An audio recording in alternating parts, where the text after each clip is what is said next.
Tonight, Agric Minister, owner of Rock City Hotel, mounts fierce fight back as he demands hard proof of arm twisting, procurement breaches, shady and unholy alliance in SSNIT's decision to sell 60% of its stake in 4 top hotels to Rock City. Wherein lies the strong words of a shady meetings, bizarre preferential treatment, and unholy alliance.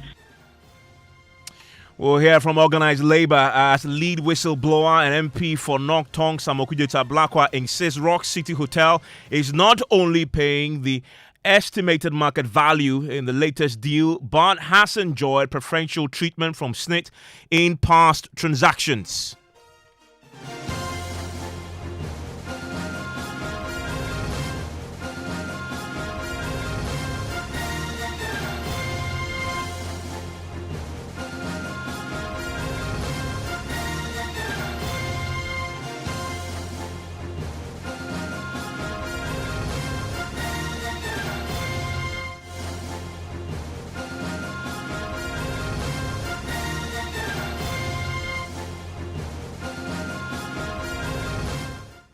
This is Top Story with Evans Mensah.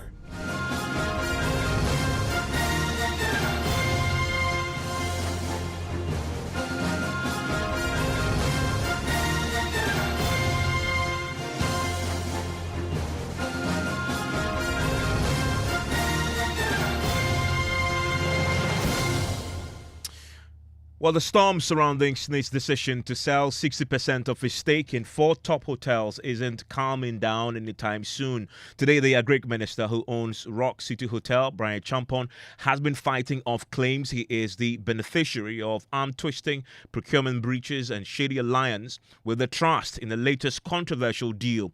He insists there has been no conflict of interest regarding his work as an MP and a director of his hotel, claiming he does not hold an office of profit at Rock City that will require him to obtain a certificate from the Speaker of Parliament before proceeding with the purchase of the stakes, a practice, he says, most of the minority MPs are currently engaged in. I'm not occupying an office for profit in Rock City, and I am not receiving emolument. But you are the director.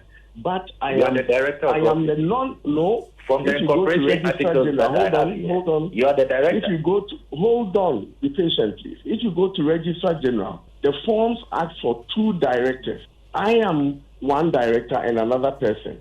But in the functional role that I will receive emoluments or occupy an office for profit in the organization, or my activities in the organization will prevent me from doing my work in Parliament or as a minister, does not come in. So being a director, as per Registrar General's documentation, and functioning as a non-executive director in the functional role are 2 different things. So, Sami, you don't, and I have all the list of the NDC MPs who own shares in companies but don't have certificate from the Speaker because of their roles in these organizations. So that there's Bryan Acheampong clashing today on the Super Morning Show with the MP for Nok Tong Samokudeta-Blakwa, who first raised this issue and has filed the petition with SRAJ, the Commission on Human Rights and Administrative Justice. Now, he insists that Bryan Acheampong has breached the law because he is the owner of the Rock City Hotel and stands to benefit from the profits made from the hotel. I've checked all of that, and you see in the petition. Yeah, you have checked that I'm a manager. I occupy an office of that all of these matters, I'm clear in my mind that you should have sought it is not what is in your mind, permission of Mr. Speaker. So it is a matter that SRAJ is seized with. SRAJ will make the final determination. It's not about your call. I'm saying that other MPs may be in your position and they have not applied to the Speaker. Does not absolve you. Well, as you may well know by now, the Minister's Hotel had been selected as a winner of a bid to purchase the 60% stake in these 4 top hotels. Now, organized labor, led by the TUC, they have vowed to resist the deal and have warned of a street protest if government does not cancel the transaction. Today, Samokudeta-Blakwa made further allegations against Bryan Acheampong, who was on the call with him on the Super Morning Show, including revealing past transactions with SSNIT, in which he alleges that Bryan Acheampong received preferential treatment. The Agric Minister categorically denied that. So it is not for the Honorable Bryan Acheampong to determine that there has been no breach. Indeed, if you look at the letter from the lawyers of the minority shareholders, Vanep Company Limited and Ahoy Plaza Limited, dated 10th May 2024, the litany of breaches are enumerated, and I have attached these letters from the lawyer to the petition. So again, SSNIT will make that determination. It is not for the Honorable Bryan Acheampong to make a decision and to say that there has been no breach. If you look at the that I am referring to, no shareholders meeting has been held to discuss the sale of SSNIT shares in Rich Royal Hotel. So there are a litany of breaches which violate the 1999 shareholders. I have made the point about lack of due process, about how the whole procurement process appears to be skewed towards a particular outcome. This is a major evidence in building that case. So it is not about defending any shareholder. I don't have any interest in this matter. I'm not defending any shareholder. Yeah, Kojo, I have also stated in the petition that SSNIT and Rock City appear to have an unholy alliance. If you pay regard to the transaction in 2022, where SSNIT offloaded 25% of its shares to Rock City in the Grand Regency Hotel, and you observe what happened in that transaction, how Rock City was not made to pay the actual value of the 25%. The 25% of SSNIT's shares was valued at 8.6 million Ghana cedis at the time. And yet, in a bizarre preferential treatment, Rock City was allowed to pay below value, 7.4 million. And even that, from my whistleblowers, Rock City was then later on allowed to pay in installment.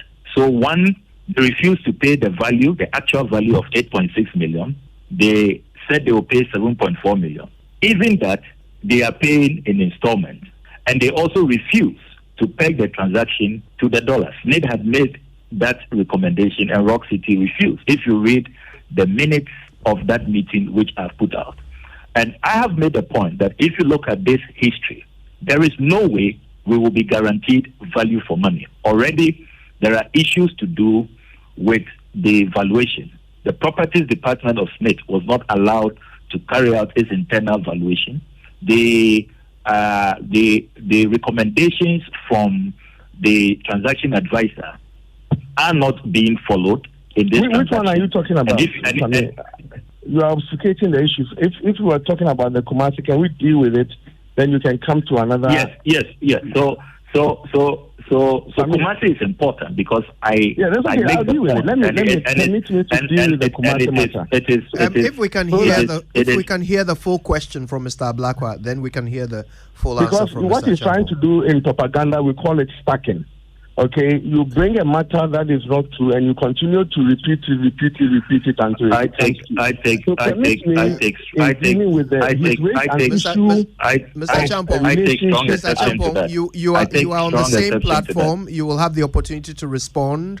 So please bear with us and let's hear the full submission of Mr. Ablakwa. Then we'll hear the full response from you. Okay, so Mr. Ablakwa, please complete your point. So Kojo, I'm talking about the Kumasi transaction, the Grand Regency Hotel transaction, and I have the offer letter of Rock City dated 14th April 2022, paying below value instead of paying 8.6 million. They were allowed to agree to pay 7.4 million. And allowed to pay that in installment. And I've also produced the minutes of negotiations leading to that short changing of Ghanaian workers dated Wednesday, 16th March 2022. And these are all contained in my petition to SSNIT. And I have made a point in that petition that this is what raises concern, and it worries all of us. And at yesterday's press conference, you notice that the TUC has begun raising those issues, confirming my fears that the MOU that they have cited, their reps on the board have told them that, again, Rock City is being given preferential treatment. They are going to be allowed to pay in installments and all of that. We are not going to have value for money. So you see a consistent pattern right from Kumasi coming to this 6 hotels transaction. And it's one of the major issues I have. Mr. Acheampong. I don't think Rock City has extensively on the Kumasi transaction. The company, the SSNIT hotel in Kumasi, was divested to a particular person who had a private individual who had maintained 75 shareholding for more than 30 years. Rock City, I'm told, wanted to expand to Kumasi, have a presence in Kumasi. So they approached the private sector person and asked to buy his 75% shares in the hotel. The private sector person wrote to SSNIT, giving SSNIT the first right of refusal because they want to offload their shares. SSNIT said they were not interested because for 30 years, they have not received a penny from that hotel in Kumasi. Pensioners have not received one kobo, one peso from that facility in Kumasi. So they are not interested in buying the 75% shares. Now, Rock City now went ahead and agreed with a private sector person to pay $3 million for 75% shares in the company. The private sector person, they paid him $3 million. At the time, the transaction was pegged to the dollar. Now, when they finally got the shares and now became a majority shareholder by acquiring the interest of the majority shareholder with the private sector person, there's J. Stanley Owusu, that is the name. There's a big waste management contractor in Kumasi, and everybody, those who know him. Anyway, when Rock City became a majority shareholder in that company, they now approached SSNIT that we have acquired, and you are aware, 75% shares in this company. We want to buy your shares. So they entered into negotiations. And the most fairest negotiation was that, I'm told, that Rock City then presented what they paid to the private sector person, that we paid $3 million. So it will be fair that we pay 25% at $1 million, Rock City tells me. So they went ahead and offered in the negotiations $1 million. At the time, the $1 million that they offered was 7.1 million Ghana cedis to the dollar. So they went into the negotiation and SSNIT accepted the offer of $1 million pegged to at 7.1 million Ghana cedis. Then when SSNIT, after 2 months, when they wrote to Rock City, the figure had moved from 7.1 to 7.4 because the dollar rate had increased at the time. They said, the Rock City said, in the letter that Sami Okujeto is holding, he says that we negotiated at 7.1, but in writing to us, you have increased it to 7.4. But notwithstanding, we accept because they knew the background that SSNIT had pegged it to the dollar.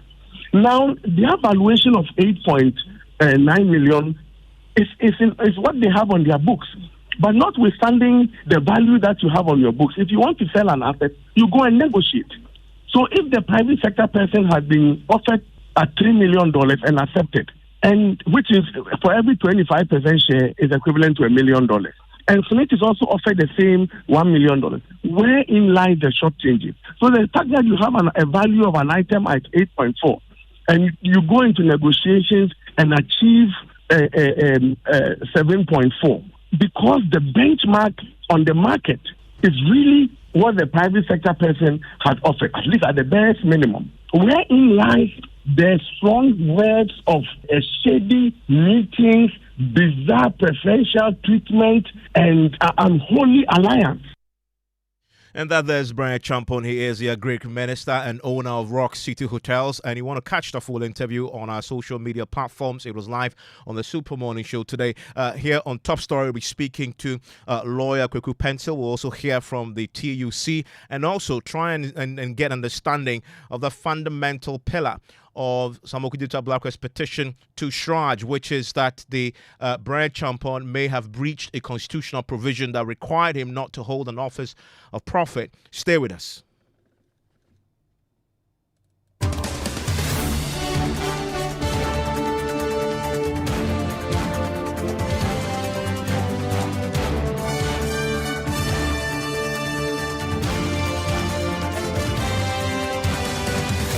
And to that question, I want to bring in the chairman of the Privileges Committee in Parliament, Mr. Joe Sowusu. Mr. Sowusu, thanks for the time. You're on Top Story.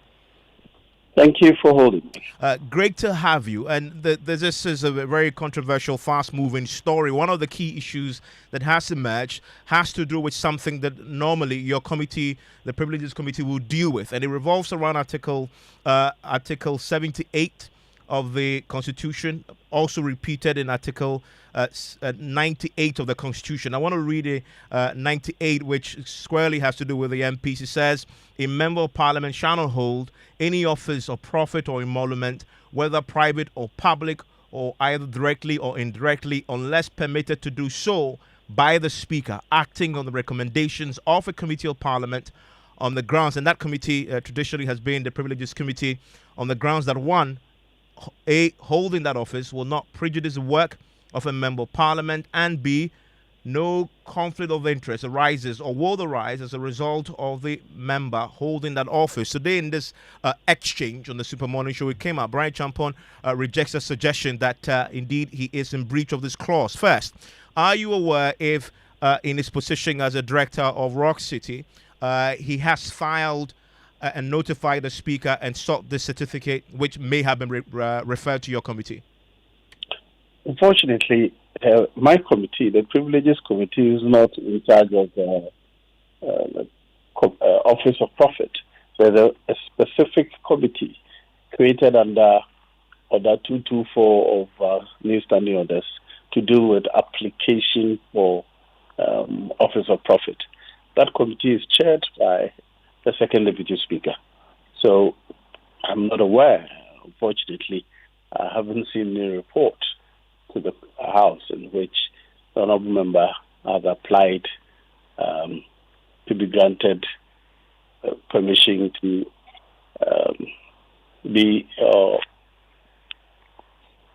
occupy an office of profit.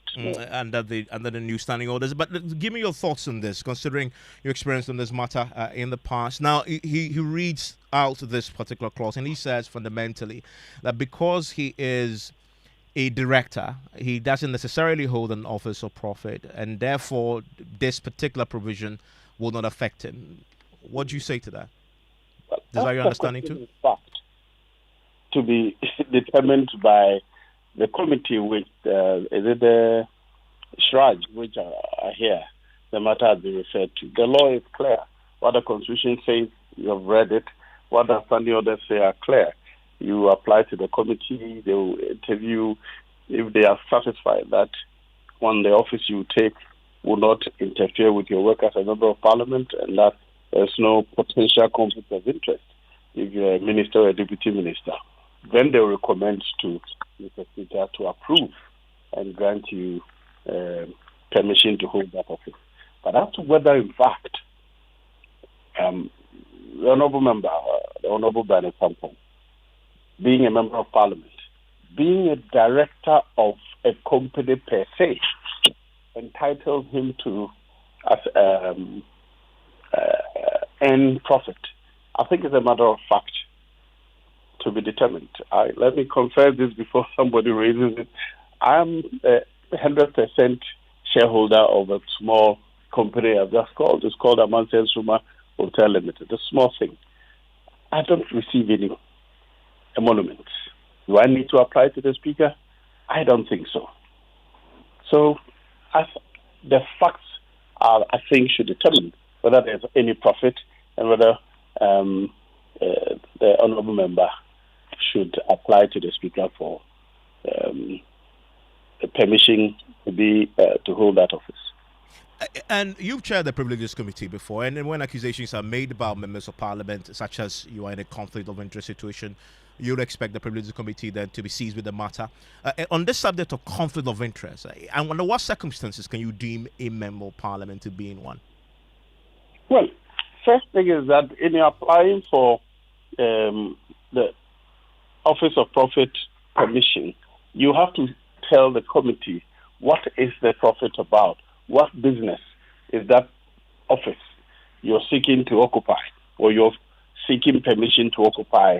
What business are they engaging in? Is there a likelihood that that business would in any way be a business that would have something to do with the work of Parliament as in our supervisory role of the executive? These are likely to be the questions. In my first term in Parliament in 2009, I applied and I was granted permission to practice as a lawyer, a private legal practitioner. It was determined that there is no likelihood of conflict of interest by the committee. So I think they are all questions of fact to be determined. Even the application to look at the scope of work you will be required to do, or you'll be applying to do in the whatever business or office you're seeking to occupy. You raised the point about, and that is Bryan Acheampong's point too, that yes, I am a director, yes, I'm the shareholder in Rock City, and he comes to the conclusion you also raise in your own instance, which you say you also are a 100% shareholder in an entity, says because of that, that provision does not necessarily apply to him. I want to bring in the thoughts of a lawyer, Kweku Pencil, on this particular side, because it's come up now. Some say it's a grey area possibly that needs to be clarified even further going forward. Lawyer Pencil, thanks for your time on this particular subject. Where do you stand on this? If you are a member of Parliament and you are a shareholder, 100% shareholder, like we've just had Joseph articulate for himself, will this particular provision affect you? Would you then need to then apply because you may be construed as an office of profit? On this issue, you are a shareholder, and do you also say it's a director? Yes, he says he's a director. Yes, if it's a director, the director of a company. And if you're a member of a company and you're also a member of a government, quite naturally, I mean, the room, the space for doing business must be left free to avoid even all suspicions. As a matter of law, I will conclude that if you are a director shareholder of a company and with a company that seeks to do business with a government or a part of government, then you are caught in a conflict of interest situation. And there's no way that you can carry it by mere reason of the fact that maybe you are not, you are not actively. Well, a director is a director. Even if we're not saying that the director who is not salary, still got an interest in the affairs of the company. He did not take active, direct interest in the affairs of the company. But conflict of interest is a kind of situation where there's a likelihood of that possibility. That is what we're seeking to avoid. We don't wait for you to get into the actual groove before we begin to talk about conflict of interest. So I don't buy the argument that they are making that he's not caught in a conflict situation. He's caught in a conflict situation. And in most of these things, except that in these places we don't give a lot of, we don't care a lot about some of these things. But like Caesar's wife, it must be about suspicion. That's the ground rule for this area of what do you call it? Of doing business. In other words, don't even come into the frame at all. So and hopefully we can get a better connection if you can reposition briefly. But you're making a point about if you are a shareholder and a director. But what if you are just a shareholder? Will that still apply to you? If I'm a shareholder, you've got an interest in the progress, in the business, in the interest. Even being a shareholder alone is sufficient because, with respect, this is Africa. This is Ghana. And being a shareholder of a company, you have an interest in the welfare, the growth, the development of the company. And that is the main attraction. Of course, being a director means the directing mind. But being a shareholder of a company that does business, and it's even worse when you are 100% shareholder. 100% shareholder means it's more or less the director mind. It's not being the director of the company. And when it's a director of the company, it's worse. So, I mean, the argument, the kind that they're playing that we're a shareholder with director and therefore it doesn't matter. I won't buy it. As a matter of law, you are a shareholder with a directing mind. And sometimes that's why. Unfortunately, because of the connection there, but I think he makes the point there about whether you're a shareholder or you are not. He believes that particular clause is something that will apply to you, where the Constitution says a member of Parliament shall not hold an office of profit. Joe, so that's where the controversy is right now. You've just heard his thoughts on this subject. Well, interpretation of law is always a question of opinion. But first, is a shareholder an office?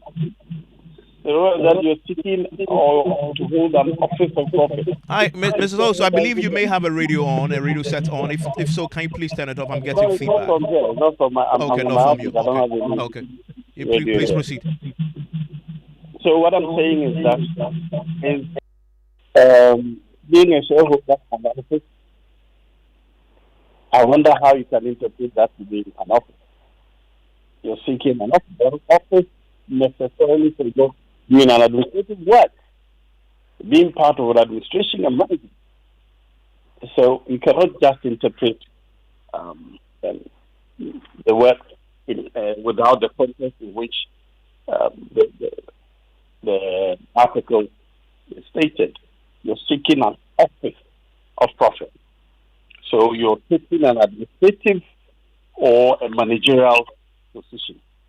But being a shareholder in a company which may not ever make profit, that's not, I don't think it places within this article in the Constitution. And then as to whether or not you do business, let me use my Amansen Soma as an example. We call it Amansen Soma, events and lodging. It's largely for outdoor and indoor events.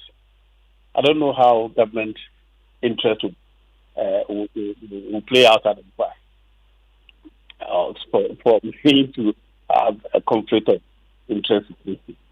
So the facts and the business of the company, I think, to determine whether the conflict of interest would arise. But that circumstance is often considered by the committee when the application is made to it.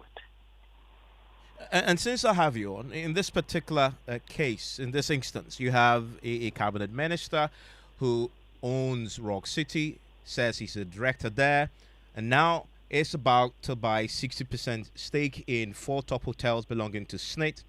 Questions have been raised about his conflict of interest, but also the propriety of doing that. They are legitimate questions, are they not, considering who he is? I think focus should be, one, this is not a question to buy it. From what I've read, if that is true, the SSNIT offered to sell, and they have the price. So, what question left to be answered is there value for money? If you ask me, that is the only issue to be determined. If there's no value for money, then you may suggest that somebody may have been engaged in some underhanded. In that case, we're dealing with who is negotiating on behalf of the city, who has influence and can influence the other persons on the other side. Of course, that's a legitimate reason argument. But beyond that, I think that we are still doing business in this country way beyond what my view is that, if I recall correctly, there was a company called State Hotel Corporation also, which was the national company holding all the big hotels in Ghana. Right, they were all sold out in the late 70s, early 80s. None of them wanted. We should be interested in who is buying the state asset if it becomes necessary. Yeah, I mean, and if we can reposition slightly because I'm struggling to hear you, but you make a point about the only question that remains to be answered is whether there is value for money. But surely, if you have a minister of state with the influence and clout that he has, now seeking to do business, in fact, by 60% stake in SSNIT, which, as you know, the head of SSNIT is appointed by the president too. That influence, that background that he has there, definitely will hold sway in that transaction. At least there will be a suspicion. Definitely will. No, well, I'm rephrasing. Or at least that people will suspect. And conflict of interest is not only what actually happens, it's what it's seen to happen, right? I mean, isn't that why, morally, ethically, this is something that should not happen? If you're looking at the code of conduct for public office, are you suggesting that because I'm in public office, and because, notwithstanding that I am in this business, if there's an opportunity to sell a state asset that plays within the same business, I can't offer a legitimate and appropriate fee to acquire it? I think that we are stretching this public office holding thing beyond reasonable limits. All that matters is that thing was offered for sale by SSNIT itself. Is there a value for money? If you ask me, that is the question that we should be focused on. Whether it is bought by A or B or C, or what work A or C or B buys, should arise only if we determine that the price is grossly undervalued. Okay. Thank you very much. Also, Wusu is the first Deputy Speaker of Parliament and Chair State Privileges Committee. There, I want to bring in the TUC now. And now we've heard from Bryan Acheampong himself. But TUC yesterday held a press conference to say they want that particular transaction cancelled. That transaction, according to SSNIT, is not complete yet. They are still in negotiations, although Rock City has been selected because SSNIT says they offered the best bid. So, is TUC, having listened to Bryan Acheampong now in a position to say maybe they want to step back a bit? I want to bring in Nayeli Adefio Setre, who, of course, is in charge of PR and campaigns at TUC. Thank you very much now for your time here on Top Story. And very quickly, we just heard this morning from Bryan Acheampong. He denies that there have been any underhand dealings, there have been procurement breaches, and that all this was above board. You still stand by your position as articulated at that press conference yesterday? Interestingly, organized labor held a meeting this afternoon, and their stand is they want a hearing by the President of the Republic of Ghana. Because I think too many. Sorry, when you say you want a hearing, as in a commission of inquiry? They want a meeting. A meeting. When you look at SSNIT, you look at government, you look at labor, you look at employers. So it's just like the traffic light. So there must be a meeting to look at the issue. And so, I guess if you are a party to the issue at stake, you would want to defend your stand as much as possible. Maybe it's not an underhand dealing, but for me, it's problematic. I won't go into those details. But I think what organized labor is saying is that for a period now, this table has gone back and forth. And the organized labor representatives on the SSNIT board has said severally, we don't think we need to pull through with this. And that's just what organized labor is saying. And so, at the apex of things, we need the president to sit in this. Shraj may do what it has to do as it has been petitioned by the Honorable Blackman. But we think that this issue must be solved because we're talking about people's pensions. We're talking about pensioners' money. So for us, those details will be discussed at whatever level, but we will need to have the president hear this. And this issue must be solved. What organized labor is saying that we can't push through with this. So this meeting with the president, this hearing you are seeking this audience you're seeking with the president, the objective of that is what? To convince the president to cancel the transaction? Well, of course, the president is not the lead of this. whether he is or not, we need to sit down, don't you think? At that level where we have the three partners, we have organized labor, we have all labor in this country, we have employers, we have government. We sit through to discuss to discuss this, because after all, if it's workers' money and workers' investments, if there are issues with those investments, don't you think that all the partners need to come to the table to look at the best way forward? And have you formally made a request to meet the president yet, and have you had any response yet? Indeed, organized labor has. Please say that again. Yes, organized labor has done it, has made that request. After today's meeting? Even after yesterday's press conference. You sent a petition to the chief of staff. You're raising concerns there. I didn't see that you want to actually sit with the president and for a conversation. Well, it was raised in that press conference yesterday. I'm surprised you missed it. Have you had any response, though, since that petition went in? Well, I might have to check. Not that I know it, but I might have to check.